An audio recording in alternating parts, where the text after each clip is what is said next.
Today, we're diving straight into one of humanity's absolute toughest questions. Why exactly does a merciful Allah allow pain and hardship? The sources we're unpacking today offer a really fascinating paradigm shift. They completely transform how we look at suffering, taking it from a source of endless despair and turning it into a profound mechanism for actual, tangible growth. We start right here with the classic skeptic's paradox, a question almost all of us have wrestled with at some point. How can true mercy and infinite power possibly coexist with the very real, visceral pain that people go through every single day? The argument basically goes like this. If Allah is merciful, He'd want to stop the evil. And if He's all-powerful, He should be able to. So how exactly does the Islamic theological tradition reconcile this? Think about a toddler throwing an absolute meltdown because they're denied a sip of their grandfather's whiskey. To the kid, the parent is just being cruel, ruining all their fun. But the child is completely unaware that this seemingly harsh refusal is literally saving them from toxic alcohol poisoning. They just don't have the mental capacity yet to understand the parent's protective wisdom. And that analogy perfectly sets up our core paradigm shift. As limited human beings, we only ever see a tiny, microscopic fraction of reality. It's like we're looking at a single pixel. Meanwhile, the divine perspective encompasses the entire masterpiece, the whole picture. So superimposing our limited human perspective onto Allah is fundamentally flawed. It assumes we actually possess the capacity to fully comprehend transcendent wisdom. And yet, we just don't. The real weakness in this skeptic's argument is that it isolates just two attributes, mercy and power, while entirely stripping away the comprehensive nature of the divine. It essentially anthropomorphizes Allah, shrinking Him down into a limited human with human reasoning. Plus, it suffers from a major cognitive bias, egocentrism. That's the arrogant assumption that if we can't fathom a good reason for suffering, then one simply cannot exist. To truly grasp this, we have to introduce the missing piece of the puzzle. As we know from the tradition, Allah is Al-Hakim, meaning the wise.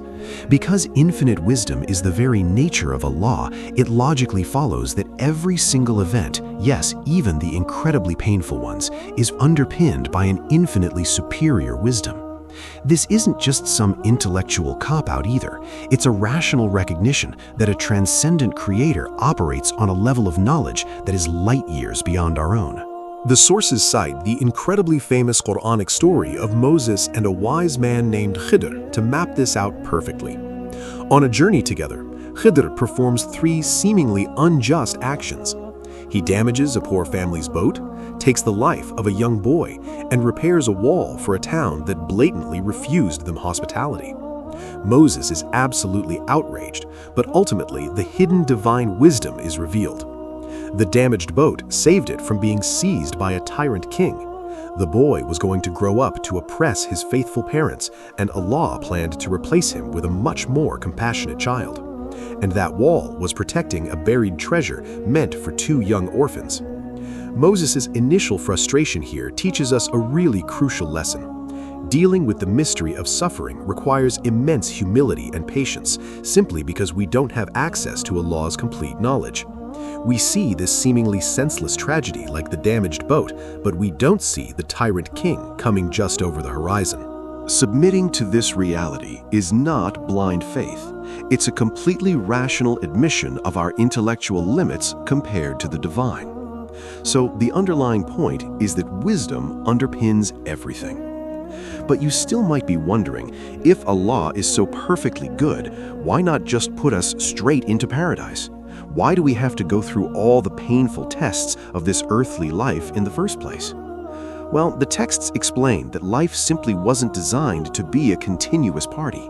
It is a meticulously crafted testing ground. If Allah placed everyone straight into paradise, it would bypass justice entirely. It would treat tyrants and saints exactly the same. So life is an arena designed to test our conduct, ensure justice, and allow us to genuinely earn eternal bliss through merit and our own free will. We actually require obstacles for moral and spiritual growth. It's fascinating. Really profound second-order goods, things like courage, deep compassion, and resilience, are literally impossible to develop without the existence of first-order evils, like danger, poverty, or pain. How can you become courageous if there's absolutely nothing to fear? You can't. And here's where the sources completely flip the script on how we typically view hardship. Tests are not necessarily punishments. Actually, they are profound signs of Allah's love, according to Islamic tradition. The prophets experienced the most severe trials of all. It's a powerful formula. The harder the test, the greater the opportunity to elevate your spiritual status and draw closer to the Creator. Hardships also act as both a consequence and a spiritual cure. Sometimes suffering is a direct result of human beings violating physical or moral laws, spreading corruption. But on a personal level, enduring pain actually wipes away sins.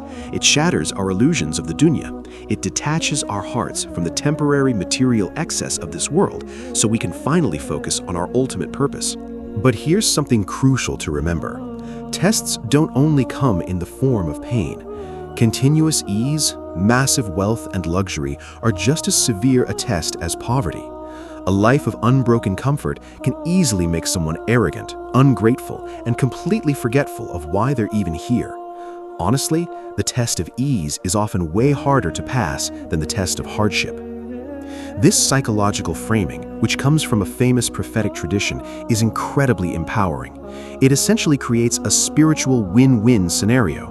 It allows a person to find success and tranquility in absolutely any situation. When times are good, you practice gratitude. When times are bad, you practice patience. Both responses elevate you. It's brilliant. Now, understanding this deep wisdom behind pain absolutely does not mean we become cold or apathetic to it. Not at all.